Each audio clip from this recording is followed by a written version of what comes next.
Hey, what up, everybody? Welcome back to another edition of the Artist Highlight Show. I'm your host, Fuego Beats, along with my other host, Egypt. Yo, what's going on? And we on the line with Haki, man. What's up?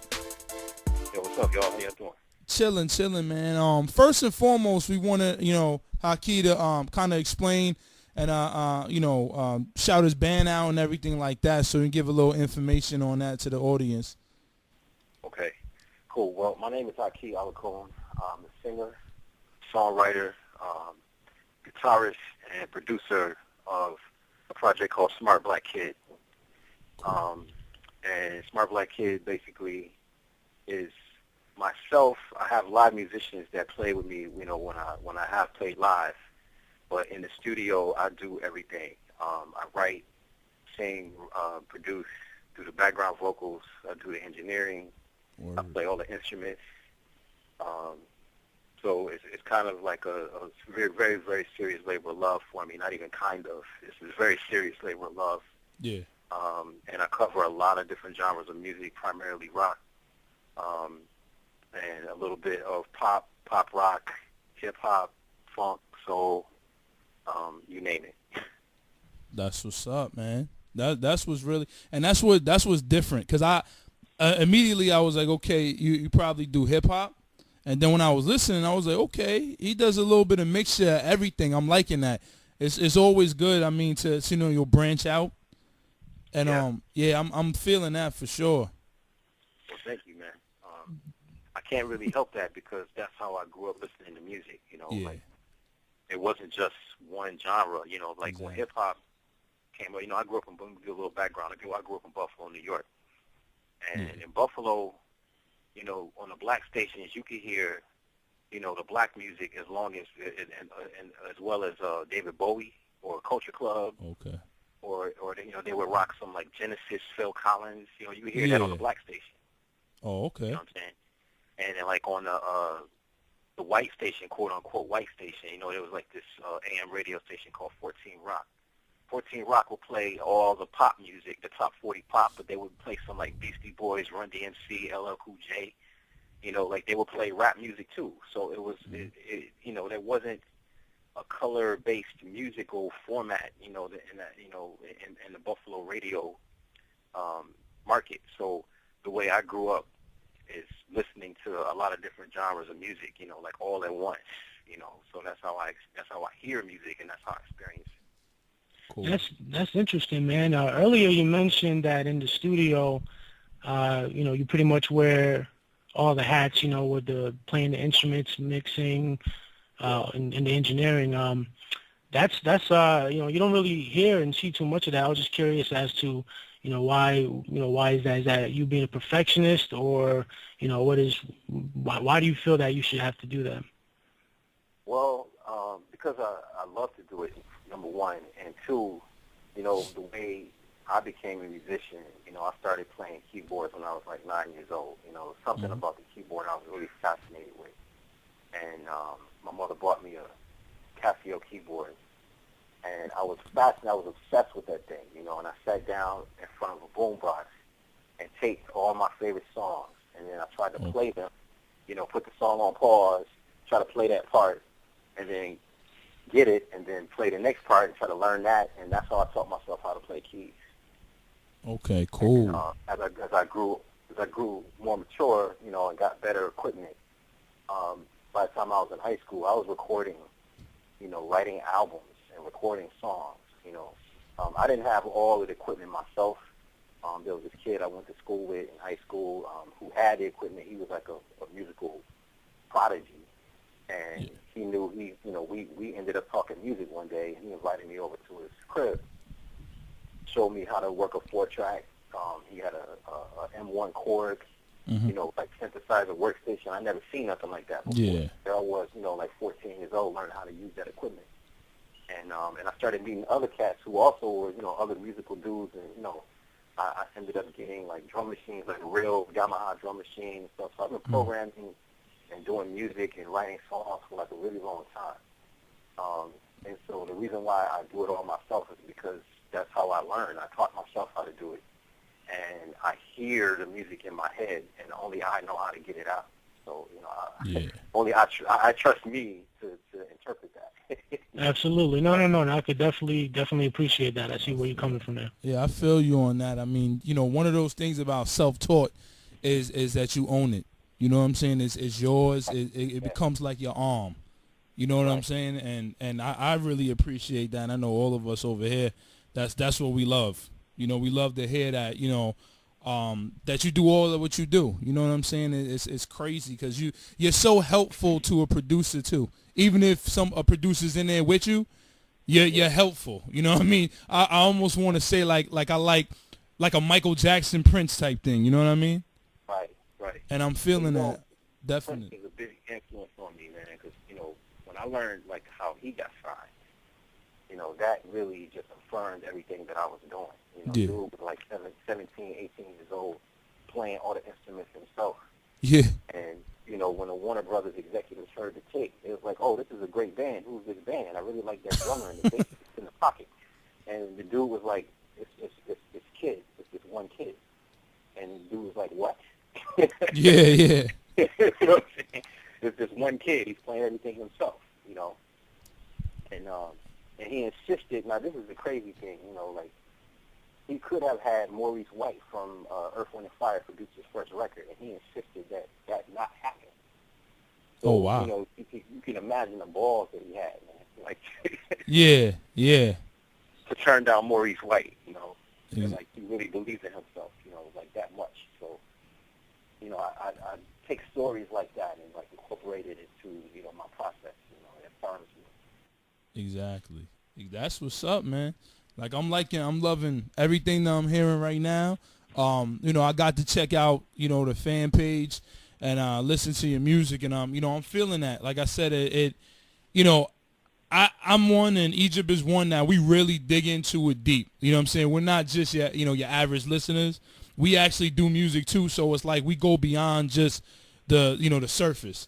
So I see a lot, in what you do that, makes me like, oh, okay. You know what I mean? We got to see more from this dude, yo. I got to see what's up. Well, the thing, I'm gonna turn it right back around and say I appreciate y'all too, because I was listening to, the last few shows y'all done, and I can tell by the way y'all ask questions that y'all really love music. Y'all really know music.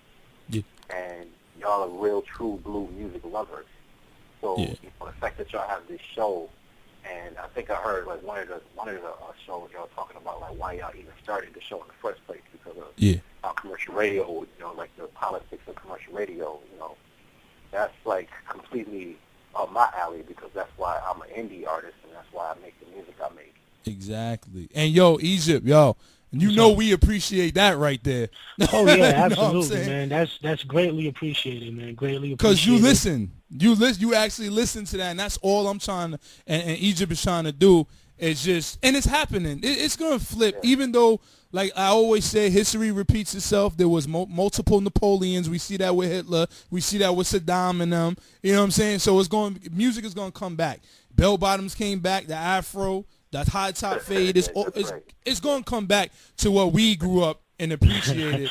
It just needs more of all of us to help it happen faster. To that point, that's why I did what I did last year. Last year I did something really, really, kind of crazy and daring. I put out 10 albums in 10 months. Oh wow, that's what's up. And I had material that I've written and had been sitting on for about 10 years, okay. I've been a supportive guitar player, a backing guitar player, backing singer for a lot of people for a long time. I had my own band before, and then, I got to a point where I started to do my own project in 2008. And that's when Smart Black Kid was born. Originally, I had a project called Dreadrock, and then I switched to Smart Black Kid. And then I started writing and producing for this album. And then I ended up joining these live hip hop bands, because I still got the love for hip hop in my heart. Of course. So I joined these live hip hop bands and gave them some real instrumentation with guitar. Yeah. And they were really feeling it. And things kind of took off with one of the bands.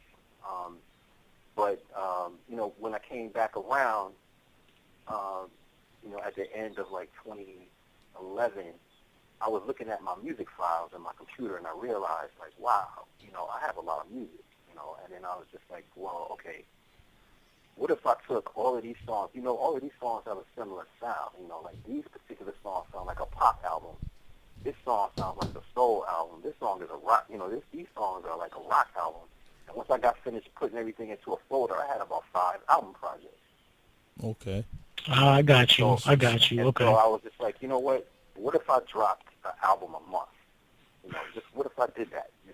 Just what if, And so I started planning it out. Started planning out the year. It felt like a good idea. It felt right. I was excited about it. And I was so excited I started writing new music to go along with the recorded music to fill them out, Yeah. And I started in April, and I finished in January of this year. Cool. That's what's up. That is what's up. And the key thing you said, that I like that, because a lot of people will hear a little bit and they say, 10 months, I'm going to just put something out there. He had material. He was ready to go. Yeah, that's why I was like, okay, I got you, because when he first said 10 albums in the short amount of time, I was like, wow, that's rough. But he had, like he said, he was sitting on it for a while. And often that happens. I mean, you just write. Some people write. I mean, like you said, 10 years, just write. And depending on, life itself happens sometimes, and sometimes, you might have a downtime. You know what I'm saying? And then it 5 years later or 10 years later, it resurfaces, and you already got, books and books. So it's like, let's just go to work now. And you know what I'm saying? So that's what's up. I've been, like I came out of a spoken word scene in the late 90s. Yeah. Where, in Brooklyn, there was like a community of artists. It was like all types of genres, all types of mediums, and everybody supported each other. It was like an unofficial school of the arts,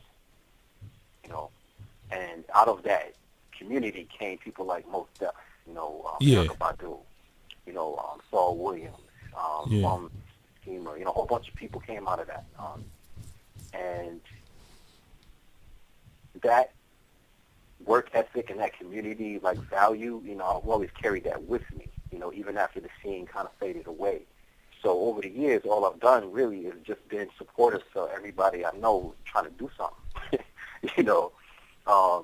When I moved to Philly for a couple of years because I needed to get out of New York for a while. After 9/11, things just kind of changed, and the culture died a little bit. The artistic scene kind of faded. And I definitely needed to just get out of this stressful energy for a minute, So I moved to Philly. I was playing in a band called Sinai with my friend and partner, Shayo Ogundaran. We put out an EP together. We did a lot of work. And then we broke the band up in 2003. And but I kept working with people. I met a producer named Dame Anthony, who is actually producer or has produced projects for the MC Porn, who's he's been on a couple of Roots albums. So he needed somebody to do hooks on his songs, and he wanted to add like some musical element and some guitar work. So I used to like lace his tracks with guitars and sing hooks and background vocals and everything. So when he got ready to drop some beats on his peoples, everything was ready to go. All the hooks was laid, all the guitar, everything was laid, So I did that for a long time, I did that for a number of years, and, when I moved back here, same thing, I played on a lot of people's albums and, gave them guitar work. So I've always been supportive of everybody else, but it was always, it came down to a point where, it was time for me to take care of myself and put myself first. And, not necessarily, become like more selfish, but I needed to prioritize my own talent and recognize and honor the value of that, and,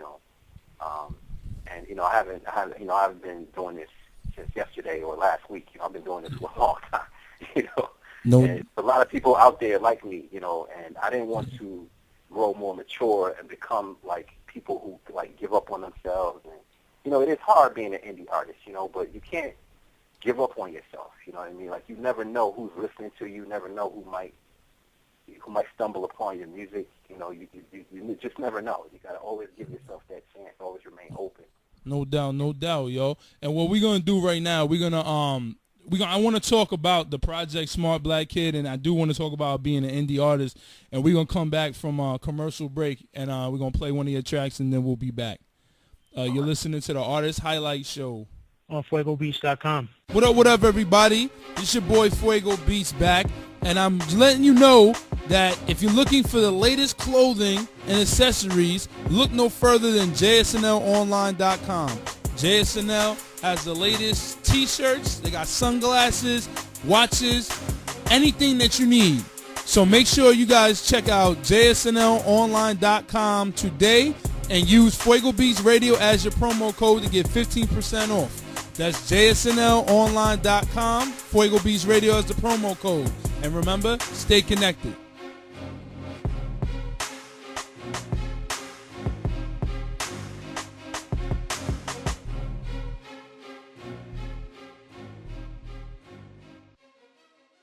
What up, everybody? It's your boy Fuego Beats back, and I'm letting you know that if you're looking for the latest clothing and accessories, look no further than JSNLonline.com. JSNL has the latest t-shirts, they got sunglasses, watches, anything that you need. So make sure you guys check out JSNLonline.com today and use Fuego Beats Radio as your promo code to get 15% off. That's JSNLonline.com, Fuego Beats Radio as the promo code. And remember, stay connected.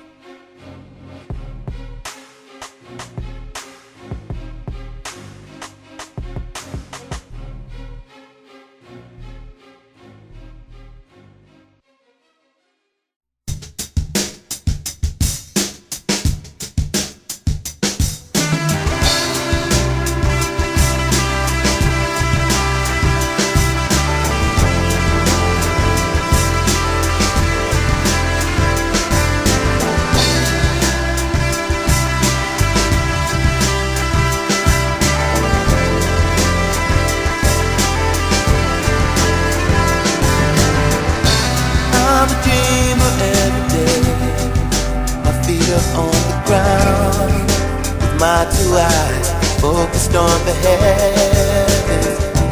Watch the movements of the world, conveyor belted strides, and the scramble to get all the best in life.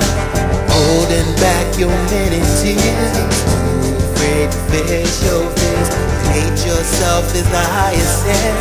Authentic peace is found within. Time goes by and by again. Haven't changed cause you won't let your life begin. Struggle to survive. I ask, are you alive?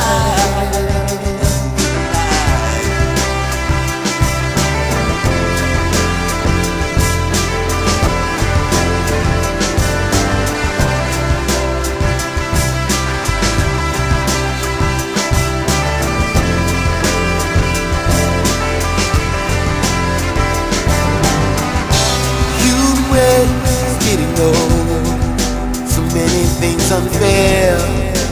Justice thrives, no one seems to care no more.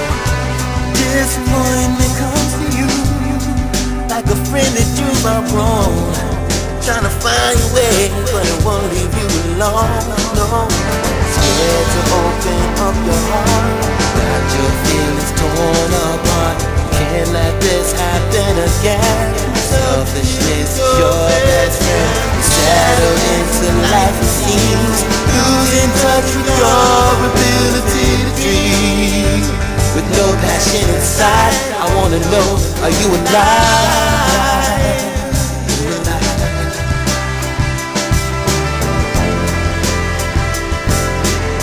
Oh no, are you alive? Ask yourself, are you alive?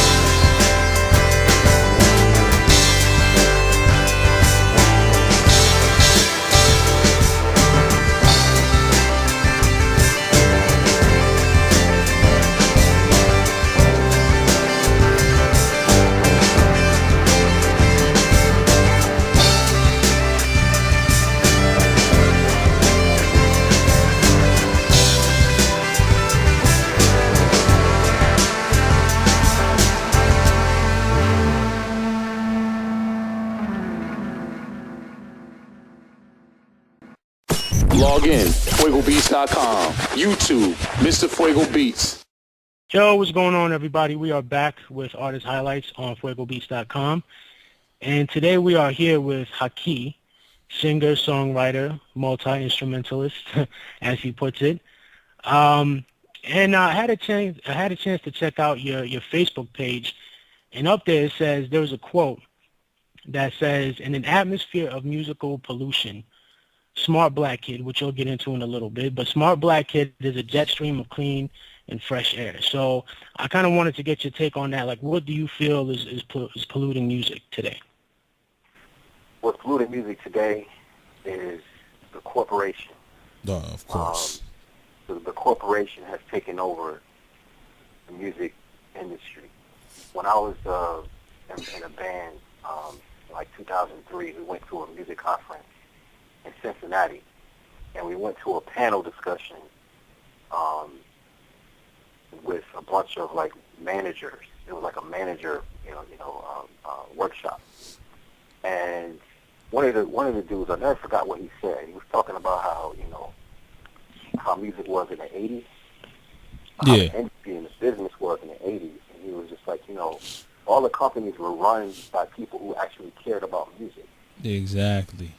And then, when the lawyers and attorneys, started like buying and taking over these positions, these executive positions, the corporate part of the business took over the creative part of the business, and all the people who cared about music just left the industry. Mm-hmm. Out of frustration or out of whatever, feeling they felt rejection, whatever it was, And so, the corporate aspect of the business started to squeeze the creativity out of it and the imagination out of it for the sake of profit margin and profit, bottom line profit, and revenue. So it no longer became like a prerequisite to actually have talent anymore. As long as they figured out the model and they figured out the market, we could sell the lowest common denominator. We'll have all these teenagers buying this music, and who cares about generations of music lovers who love music from the 50s to the present? Who cares about them? Yeah. We're just going to focus on the teen market. They'll put out anything. We put out anything trendy, anything that makes them feel cool. We'll market directly to them, and we won't have to say anything. Won't have to have any substance. Won't have to have no imagination. We'll just be making our money. So if I can take that question, I don't mean to cut you off, but if I could take that question just a little bit further. So, as far as the music itself, the music that we're hearing, whether it's on the radio, TV, what have you, could you kind of go into detail about what about the music itself is not up to the standards that it should be? I think, and this is my opinion, because when I hear that question being asked of like established artists, they give a very political answer. Right. And they don't answer that directly, because they can be held accountable. They're famous. They're public people, so they can't actually say what they feel. But even if I was in that position, I would say what I feel about it. Absolutely. And what I feel is this: the reason why the music is the way it is, because the executives co-sign it. First of all, I don't think you can really get signed today and come with your own ideas. Have your own mind and be of like an independent, creative mind and thrive in the business. What I mean? I got something. Business has its protocols. Yep. And once you get signed, you have to fall in line with those. You sign up to basically fall in line with those protocols and do what they tell you to do. Exactly. And I feel that, and it goes back to what we always say about even with radio, and that's what I was trying for this not to be ever, is governmental radio. You know what I'm saying? And if anybody knows government employees, which we all do, you can't be creative in the government. You have these standards. 1, 2, 3, 4. You go outside 1, 2, 3, 4 and go to 5. Nah, I shut it down. Like, no, you cannot do that. So it's like these standards that annoy me. You know what I mean? Because music is music. You know what I'm saying? And regardless of what you're doing. You know what I mean? And we talked about this prior, me and Egypt, prior to the show and everything, about how it's almost like, I don't want to say every society is hypnotized, but they are. You know what I'm saying? For you to think that is cool, and I don't want to call nobody out, but I'm gonna say it, like a dude like Waka Flocka, that's real hip hop. That's just what, or whatever. Just that's quality music. Makes you like it's almost like you got hypnotized to believe. So I could wear underwear on my head, and if you see it enough times, that's gonna be cool. That's gonna be what's up. I mean, my thing with that, it's all subjective, right? All of that is subjective because everyone, music is music. You either like it or you don't, and apparently there's a lot of people out there that like that kind of music, right? But the issue that I have is that no one is willing to take a risk, right? With risk, it's like you either, it might work out, it might not. But everyone goes with what's comfortable and what they know is going to work and what's going to sell. As Haki is talking about, all the corporations, they just go with what sells and they're too scared to take a risk. If by chance someone does break out of that mold and it gets a good response, now everyone's going to herd over to this new idea and this new concept that just so happened that it worked out. The problem is that people, when you say take a risk, buy a lotto ticket. That's a risk. You lose $10 on a lotto ticket. They don't want to lose money. So this is what's working. So we going to continue to do this because this is going to make money. If we go outside that, it's a 50-50. I'd rather go what's going to make me $1 and I'm not like that because I'm music. I don't ever have to make money from music. That's the way we are. And I think all three of us could agree with that. Well, yeah, definitely. But to speak on the risk point again, what I would say to that is that they have the money to put behind certain projects that don't really necessarily fall in line with their model. Yeah. And they have the machine to make it work. Exactly. But, the risk is, no longer having the breadwinners. Yeah. Like being divorced from what is their already existing breadwinning artist. If they have like an artist who, like you said, you use your example, who rocks underwear on his head, and that becomes like the new thing, and then they got like another artist who comes around, and he does something completely different, and there's like a whole market for that. They'd rather stick with what works. They'd rather stick with the underwear head on the head artist because that's what works. And then you got competing labels who see that market and they want to break in that market. So they take somebody else, they got their artists and they'll do something similar. And they're like the perfect example is when J-Lo first really got big. When she first really got big, she was doing her thing, rocking the videos and the dancing and everything. You know what I'm saying? Then Beyonce came, right? And you didn't really hear about J-Lo anymore. Then, Beyonce, brown skin with golden hair, golden black woman, golden voice, crazy dance skills, you know what I'm saying? Then you had how many other women who looked just like that, competing labels, who looked just like that, Ashanti, you could just go down the list of all like the female artists who were put out there to kind of steal and take some of, Beyonce's market share. Like they were going for what worked at the time.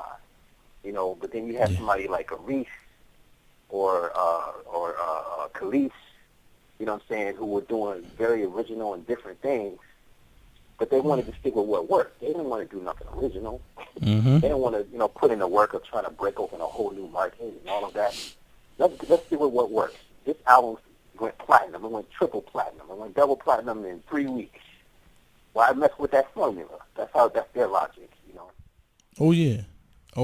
I mean, I like to always deal. That goes into the whole indie genre or whatever you want to call it. I don't really call it genre. To me, it just means you're not attached to a label or like that. You just do music to me.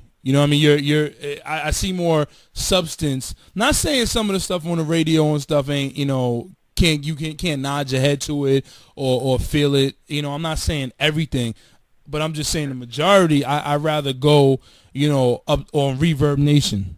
You know what I mean? Or check some indie artists and all like that, because I feel they have a sense of, you know, the music. You know what I mean? Just the music, just the vibe. I should not have to pay you or you pay me and get up, like, just say I played the guitar, you played the drums, Egypt was a singer. Let's get up and let's rock. That's what we do. Now I got to talk to your agent, but then your manager, but then you charge this, but then I'm not trying to pay that fee. Like, why does it have to be all that? We supposed to love music. That's first. Right. So that's not first anymore, though. And that's what gets me. But you know what I mean? That, like I said, it's coming around, man. You talk indie is large. It's huge. Large. I mean, yeah, it really is. People don't even know. I'm talking about, like, I bet you on my block alone, there's just massive amount of either in their family or close friends that do indie music, and they're great. You know what I mean? Right. You know, and that's all I love for you guys to keep doing what you do, keep grinding. We gonna always push this stuff. That's just, I mean, we gonna do it. You know what I mean? And you know, commercial and all that. Don't say, you know, don't not give us your stuff or anything like that. You know what I mean? We're gonna push whatever is good, whatever, you know, whoever's hungry and wants. Yeah, let it be known. stuff. Let it be known. You know what I mean? If it's good music and you're talented and you're about the art, that's all it takes, man. So don't get, you know, I guess the wrong impression by these conversations that we're having with the artists and so on and so forth. You know, we're not knocking anyone. We're not knocking any genre of music or any type of music. You know, we're just giving our points of view, you know, how we feel about the current state of the industry. That's all it is. I'll say it like this. I'm not going to call it knocking, but maybe you know, I'll say I'm a little against, you know, people putting cash in front of music. So if that's you might not want to rock with me, because I will go through it. And we can do it on the show. We can talk about it. I don't mind. Get on the show, talk about it, whatever. But I'm not feeling that right there, and I can't seem to be talked into feeling that way. If someone's coming to us and they want to put cash before the music, that's on them. No. But I can't say I like that. That's what I'm trying to say. Take that cash, right? Well, no. I'm talking about, like, as far as, so long as that is, look, if it's good music, I don't care what you put before, in front, next to it, upside down, left, right. If it's good music, whatever, you put your cash, whatever, I don't care. So long as it's good stuff and no garbage. And no, let's all be real here. There is there is a lot of garbage out there. You know what I mean? But well, I think what we're all talking about. First of all, we're all people who love music. Mm-hmm. And we're talking about it from an informed point of view because, you know, we put ourselves in it for a long time, you know. And I think what our point of view is, or people like us, how we think, it comes out of the fact that what we know as, you know, like authentic, creative, original music has been devalued in the past, like, 10, 15 years. Yes. You know, it's been devalued. Yes. And it's been like marginalized, and they throw labels like alternative on like real instrumental music. Yeah. And you got like synthesized, computerized music, and that's considered mainstream. You know, and you have generations of young kids growing up listening to that, and they have no context. They have no sense of history. They have no sense of continuity of why that is and what real music sounds like. Yeah. And so, for anybody listening, I think that's, you know, that's what we represent. Yeah. You know, like, Yeah. And when I say just, my fault. Go ahead, my fault. No, go ahead. No, I was done. Oh, okay. Now, all I was saying, because people might get confused when I said about as far as the money goes, what I'm talking about is if you got good music and I'm saying I'm willing to push you out there and, you know, people will appreciate you and you tell me $100 to play your stuff, you're actually letting, like, money influence, like, you putting music out there so you can get other people revved up to maybe they'll come out their shell and be like, yo, I'm going to play, I'm going to do this. You know what I mean? Like, you're putting money in front of that. And to me, I don't say don't make your money, but I'm just saying, like, think about it, like, you know, I mean, it's a give and take thing. Like me, my music is there. You know what I'm saying? You know, that's what it is. You know what I mean? And I'm pretty sure both of y'all feel the same way. You know what I mean? It's there. I'm not going to sit there and deprive people of good music just because they don't got $50 or $100 to give me. That's what I'm talking about, by putting the music first. And I trust me, I come in contact, and you guys know, we come in contact with always submissions. And some people don't want to submit because they like, yo, it's 10. I had a guy, Haki, and Egypt, I don't know if you remember, or I don't even know if I told you, dude wanted me to pay him to play his music on. How am I going to pay you for promoting you? What? I think he's got it twisted, you know. Because look, if you're a well-known artist and, you know, all this other, you know, whatever, you know, people know you in the industry, fine, you know, you're in a position to do or say some stuff like that. But if you're at the level that this guy's at, I mean, you got to humble yourself a little bit, and, you know, I feel you. I mean, that's incredible. it is why, and it bugged me, and you know, the first instinct gets to curse the dude out, but then you like, all right, let me not go that far. Let me keep this business. Let me keep this professional. But the point is that even when you submit something to a radio station, they have all the licenses already that's actually paying you through BMI and ASCAP and all of that. Therefore, you don't have to ask that question to give you nothing. I don't have to do that. Well, I was just going to say, you know, if he was really organized, if you really, you know, do your homework on the business, and particularly in modern times, you know, with like the internet, you know, if you got a website streaming your music, you can collect royalties off that. Yeah. You know. Yeah. I mean, you know, you don't necessarily have to be on commercial radio. You know, you could just get a bunch of internet sites to play your music. That's all. So if you have it streaming, you know what I'm saying? You know, BMI and ASCAP and DSAC and this new digital rights company called TuneCore, you know, they go online and, like, you know, scour the net for anything that's streaming your music or playing your music. You know, that's generating royalties right there. So, you know, as an indie artist, you can create, you know, your revenue stream without necessarily getting involved with the machine. Yeah. That's what's up, man. And like I said, I'm loving this convo. Everybody knows that, you know, the show is going to run a little bit late. Sorry, but the conversation is fantastic. And we can do what we want. Nah, let me stop. But we're going to go to a commercial break right now, and we're going to come back with Haki, and you're listening to the Artist Highlight Show on FuegoBeats.com. Order to the Mayans, get a grip, you can't contain me. Yeah, this is Rhubarb, and you are listening to Fuego Beach Radio, the #1 online radio station for emerging artists.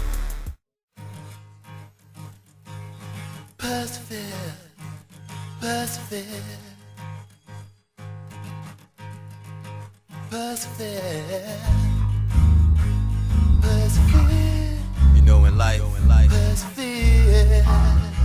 there's always a challenge. Every turn, every corner, something new to break through to. Yo, they may not like you, but you persevere. They didn't love you right, so you persevere. They hate on you, but you persevere. Somebody close to you died, so you persevere.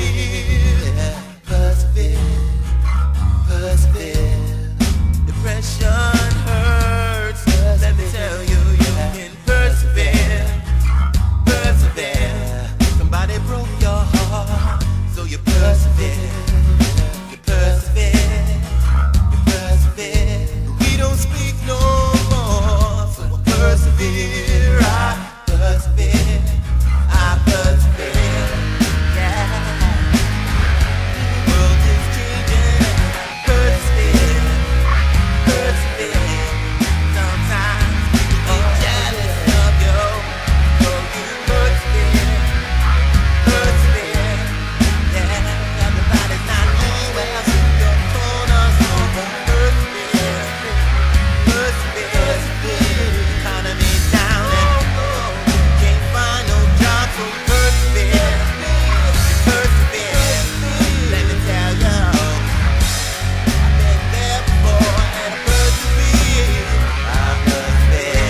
Hey, welcome back, everybody. It's your man Fuego Beats here with Egypt Yo. and Haki. Chilling, talking about everything and anything to do with music, the industry, you know what I'm saying, idiots, all of that. Yo, why was I about to say the same Oh, word, yo, because it's real, and you know, we think alike anyway, yo. Yo, real talk, Haki, man, me and this dude, Egypt, man, I know this dude since I was like 8, 9, yo. So it's been like, what 21 years or something? So we be thinking on the same path. Like right now, I'm like, he's just probably smacking somebody. Let me call him and see what's up. Sure enough. Yeah. He choking somebody. Nah, let me stop. But yeah. So, you know, originally, I got put on to Haki by Kia Sleep, which me and Egypt talked on the show. What was it, a few weeks back? About a month or so. Yeah, about a month, maybe. Yeah, and she's great. We all know she's great talent, man. We're trying to link up with her with some tracks now, but she put me on to him. So how'd you guys get to know each other, you and Kia? I met Kia, like, what was it, 2000, I forget the year. I was playing in a band called The Low Frequency. And, Okay. We had done a lot of international work. You know, in conjunction with the State Department, they had a program called Rhythm Road, and they send bands out to do like cultural exchange in different countries. Yeah. And so we spent like 2 months in Beirut. We spent some time in Bahrain, like a week there, doing cultural exchange with local artists and everything. And That's we cool. did the same thing in Honduras. And so, but the thing was, we didn't have a CD, we didn't have an EP, an album, or anything to promote. So when we came back, you know, we was like, you know what, we need to fix that. You know, we need to have a product. We need to have some product. We need to have a CD or something. So we recorded the CD. It was an EP called The Export, and I met Kia actually during that recording process because she was filming us behind the scenes, the actual recording of the EP. And so, you know, Kia is like multi-talented. Like she does a lot of things. Like she's a Renaissance woman. She does her music, but she also does like photography and video editing and like visual art. You know what I'm saying? So I didn't know that part till much later. But when I met her, she was already like doing her thing. You know, like making videos and stuff. You know, so. So we hit it off. You know, I liked her vibe. I liked her creative energy. I liked how she like owned her creativity, and you know, we just like stayed in touch. You know, like after that whole thing was done, and you know, when I ended up leaving the band, we were talking a lot. You know, about working together and doing some stuff. She wanted to, you know, put her projects together and asking me a lot of questions about, you know, production and mixing and, you know, things like that. And so, you know, I was always making myself available to help her, you know what I'm saying, because that's what we're supposed to do. So, yeah. So yeah, that's how I met Kia. No, that's cool, man. That's real good, man. Like I said, she's good people, and I mean, she's good people, yeah. And obviously, she knows, because it's one thing to know that you good and talented, but to have an ear for other people's talent too. So she was able to pick up on that with you, and I'm like, wow, okay, cool. That's what's up, man. No, I appreciated that. You know, when she told me about you guys, and then next thing I knew, you contacted me. I was like, oh, well, okay. Yeah, man, definitely, man. My fault that we did have to reschedule because I got my dates all screwed up. That's my fault, man. No, it's all good. It's all good. Definitely, yeah. So what with Smart Black Kid, what's the project about? Smart Black Kid, man, is really me expressing my inner child. It's me staying in touch with my inner child. You know, like, okay. I named the band Smart Black Kid because that's who I was as a kid. You know, and I was always like the only black dude in the room.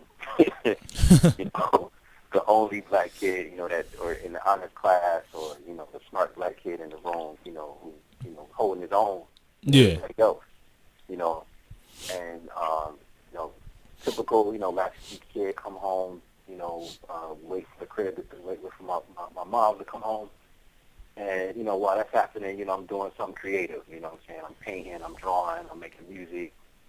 I was an artist as a kid. So, me just really staying in tune with that energy and just honoring that as an adult, that keeps me, whenever I hear the name Smart Black Kid, it just makes me think back to so many memories I have.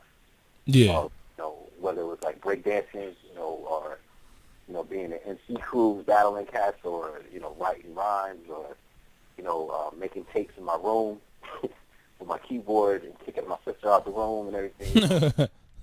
So tell us a little bit about the movement, man. Like, what does Smart Black Kid aim to do? Some of the people that down, with the project, and their involvement in that, and what's going on with all that. Well, the main thrust is kind of underscores what we've been talking about in this whole conversation here. I want to be one of the people who brings real music back to the fore. Yeah. And brings real music, back into value, and for as many people as I can impact. I'm an indie artist. I don't have major label backing, marketing, and promotion and all of that. So I'm doing everything I can, everything in my power, to expose as many people as possible to an artist who does play all his instruments, who actually plays instruments, who actually writes his own lyrics. Like nobody's writing my lyrics for me, and who's actually writing lyrics that are uplifting, that leave you with something positive, that might impact you in a positive way, or, give you something to think about with your life, make you want to improve yourself or something. Because, that's what music did for me. I use music as a motivating force in my life, So I want to give back the way music has given itself to me. And the people who are down, I have, musicians who are my friends, and they're ready to play with me as soon as I'm ready to do shows, There's a drummer who's really like a brother. He's not just a friend. He's a brother of mine. His name is Joe Beninati. He's been playing in a lot of different bands. He played in my first band called Sinai. Joe and I still touch, and he's just like, yo, whenever you're ready, man, just let me know.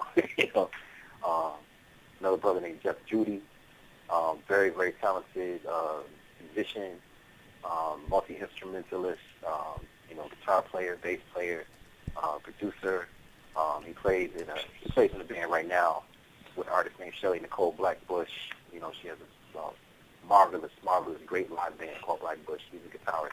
One is a guitarist for Blackbush. But he's also down to play with me. I have sister named Pam Bennett, she goes by Basic, and Basic is a phenomenal bassist. She was the bassist for the Low Frequency that I was playing with, and her and I have a natural sort of chemistry as far as like rhythm, playing rhythm guitar and rhythm section. We work together, so we have that that kind of bond.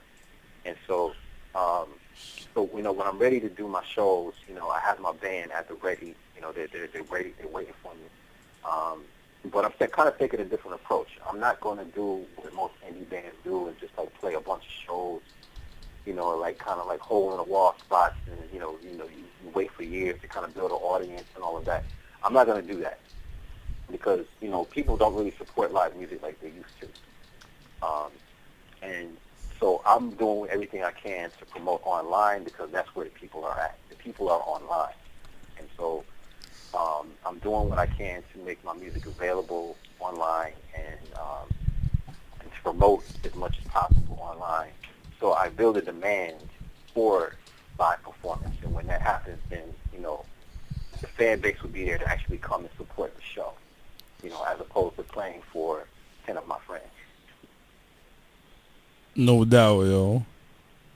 I feel you on that, man. That's what's up, man. I love all that I'm hearing, man. What's up? Like the whole Smart Black Kid thing is like staying in touch with, and also too, I want to attach intelligence back to, being a black artist, because as much as I love hip hop, the way mainstream hip hop has gone in the past 10, 12 years, oh yeah, black men, brothers, man, we're not associated with intelligence anymore. We're not associated with being smart and having substantive things to say and meaningful things to say, you know, in interviews or in the music or whatever it may be. So Yeah. I'm taking a chance and stepping up and saying, you know what, I'm that kind of person, and I'm just going to represent myself like that. You know, I'm going to be who I really am, and you know, not trying to pretend to be something I'm not. I'm not a thug. I'm not a drug dealer. I've never been in jail, and I don't represent that. You know. Yeah. So I represent something completely different. I represent cats who actually read books and who like to build, who like to teach and share information, and who like to see people grow. You know, and you know, I can't grow if I'm not doing anything to help other people grow. So. Exactly, That's man. what Black Kid is about. I love it, man. Like I said, I love it. I'm actually in the process. We work with another radio station on. You can look on super564.com, and they really would appreciate you over there. So if you don't mind, I was gonna send your music over there and let them check it out, and they'll probably hit you up, man. Absolutely, I'm open to that. Absolutely. Cool. I'm about to do that and send your info. So that's what's up, man. I'm loving it. Do you have any gigs, you know, in New York or anywhere coming up that you want to let everybody know? Nope. I'm not doing gigs because right now I will only be playing to like 10 of my friends. And you can, you know, because I see it. I've done it. I've been in, you know, the other bands that I've been in. You know, we've done that whole thing. You know. Yeah. The whole online promotion, and you try to get people on Facebook. And, yeah. Do the event thing. You get all these people saying they're gonna come and they don't show. Yeah, I feel you. And you know, all that. You know, people are online. People don't really believe you anymore when you say you're a musician. It's such a dime a dozen thing. Yeah. It's like a dime a dozen. I mean, in New York, at least it is. You know, it's like everybody's trying to do something here. You know? It's everywhere, man. You say you know you're a musician or you do this or you do that. It's like, oh, that's cool. I know somebody else who does it. You know what I'm saying? Like everybody knows somebody. Oh yeah. Trying to do something, so nobody really takes you seriously, and nobody wants to really give you a chance. So, you know, if you can, you know, like what I'm doing right now is like I have a couple of internet radio stations streaming and playing my music, and I'm building a worldwide fan base. You know, I got fans in Switzerland, New Zealand. You know, like people signing on my emailing list from Russia, and Germany. You know what I'm saying? Like, if I can build that kind of a fan base, you know, where people want to be a part of something that's already happening, then that's the way to do it. You know, like I was reading this article, Robert Redford, when he started the Sundance Film Festival. Mm-hmm. He wanted it to be something exclusive, something outside of California, away from Hollywood, and so he put it in a very remote place like Salt Lake City, where you had to really make an effort to get there, first of all. And second, you know, when the buzz started to generate about what was happening, people wanted to be a part of it, you know, because it sounded like something that was exclusive. You know, it was away from everything that everybody else was used to, you know what I'm saying? So people became more curious, and it started to grow and build from there. Now it's like an established film festival, you know.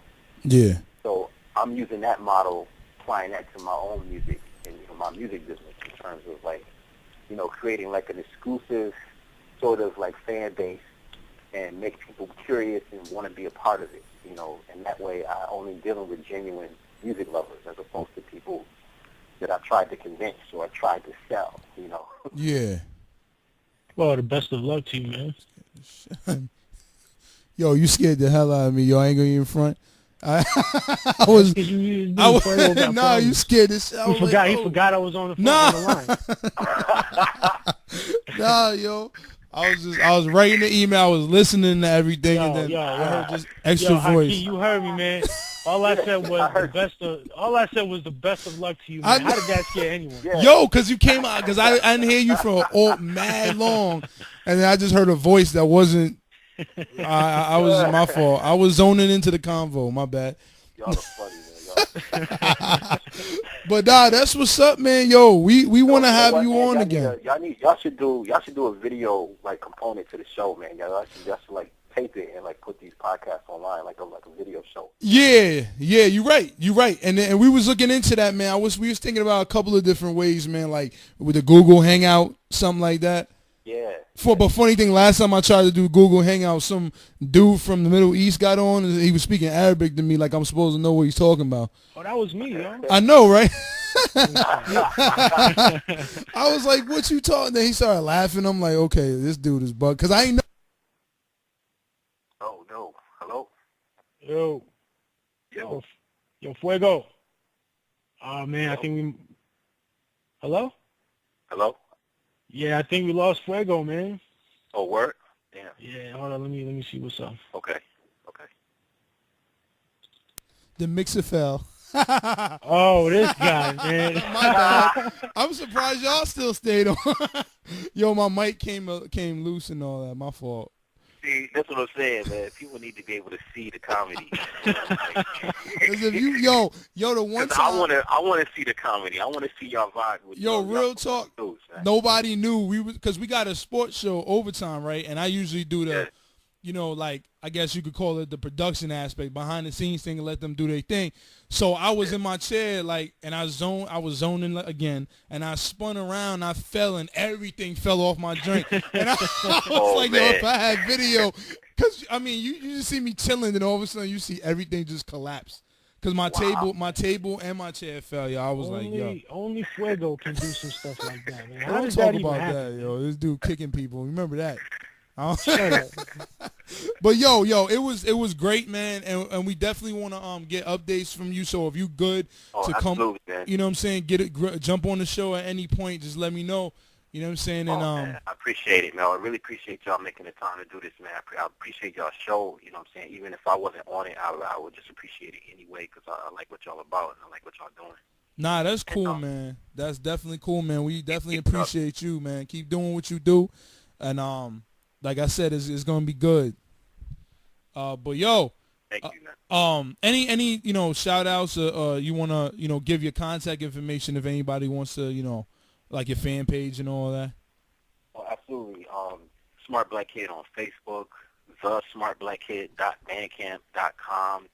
If anybody's interested in checking out those 10 albums, if you don't believe me, they're really there online. I saw. And Smart Black Kid on Tumblr, and Smart Black Kid on Twitter as well. And I just want to give a shout to my mother and my father and my sister, my niece, Michaela, the young guitarist in the family. She's gonna come up and become a guitarist. She's begging me for a guitar forever.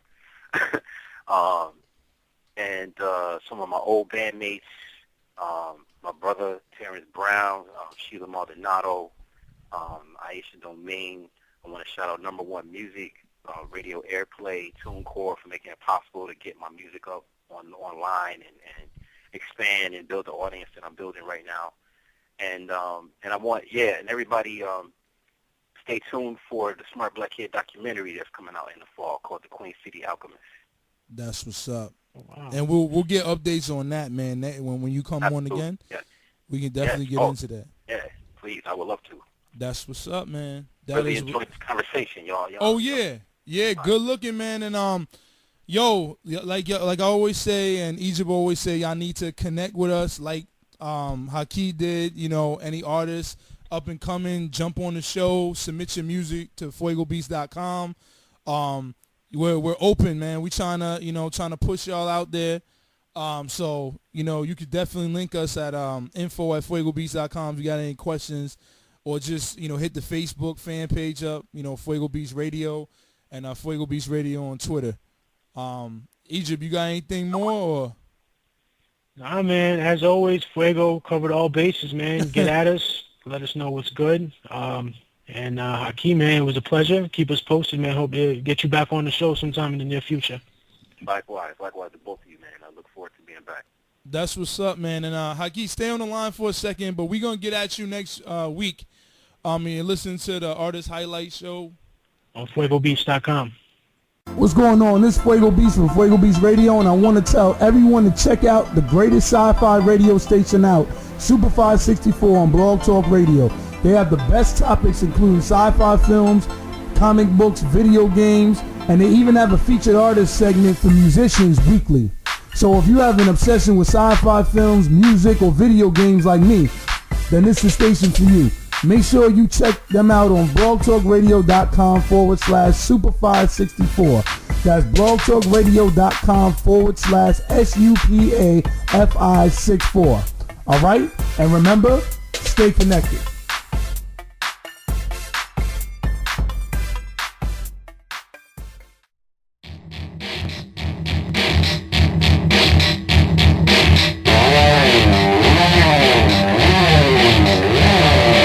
Self-made is how I stand. You need to break rules and I'm your man, yeah.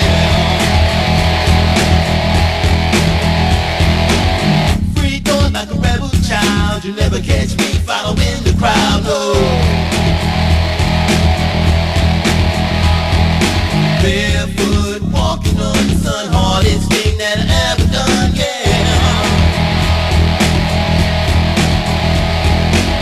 Can't keep it all inside, but why it is live and electrified now.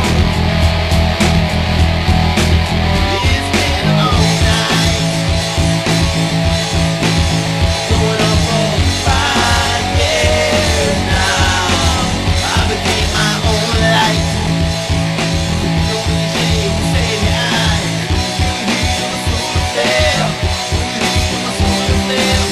Men and dogs, I understand, but you're not hearing from the average man, no. Integrity to the flow, but society don't, so I walk alone, so come on. Come on. Lasting love is hard to find when you're allergic to the shallow mind.